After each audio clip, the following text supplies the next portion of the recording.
Kieran Trippier has ordered Newcastle to find Alexander Isak's strengths. The club record signing had a quiet game but netted the penalty equaliser against Bournemouth on Saturday. To take his tally to 2 goals since his £60 million transfer from Real Sociedad. Isak has yet to integrate himself into United's play, and Trippier, who also faced him in La Liga when he was with Atletico Madrid, has given his verdict. The England right-back said, "He's slotted in straight away and, in training in games. It's like he's been here for ages, but it's more about developing as a team and finding his strengths. Everyone has seen what he's all about. I've played against him in La Liga. When Allan Saint-Maximin and Callum Wilson come back, we'll be an even bigger threat. He plays off the shoulder, he's quick, he's good in the air. We've got an all-round striker, at such a young age.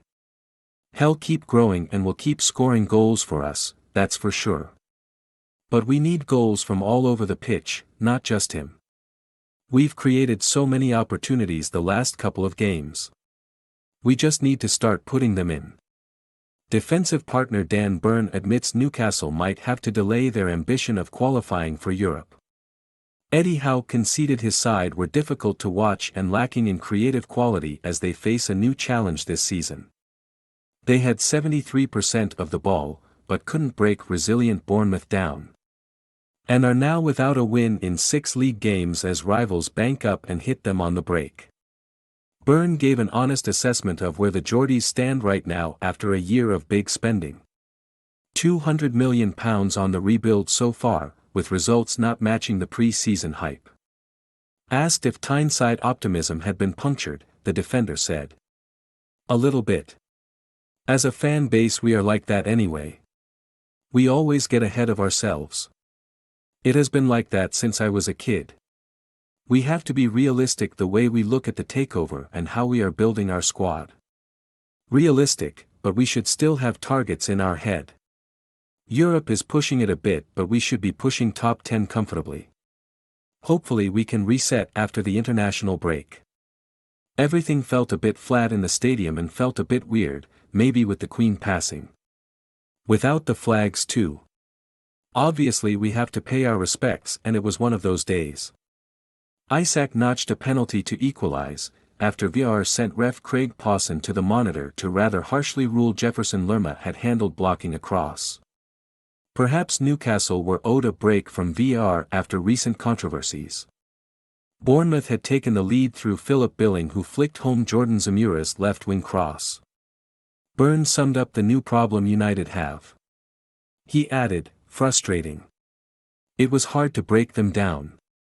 When they put everyone behind the ball and we will come across that a lot this season. Teams trying to take the sting out of it and dampen the crowd down. It is 2 points lost. It is a change of mentality and we have to find ways of breaking them down. We need to string a run together. Not getting beaten is good mentality-wise. But we might look back at the end of the season at these games when we could have picked up more points. Generally performances have been pretty good. But that was the first one where we have looked back and it was below our usual standards. We are doing work around the box. It hasn't come off. We are missing some big players too, a bit of quality, and there are fine margins in football. Allan Saint-Maximin has had an injury setback and could even miss the trip to Fulham, but Callum Wilson is close to a comeback." Howe added, "We're going to have to be better with the ball. We'll have to be more creative and show a bit more patience with the ball too. We're going to have to get behind teams a bit more than we did here, especially if they play so deep. There's a lot for us to take from this game, and take into future challenges."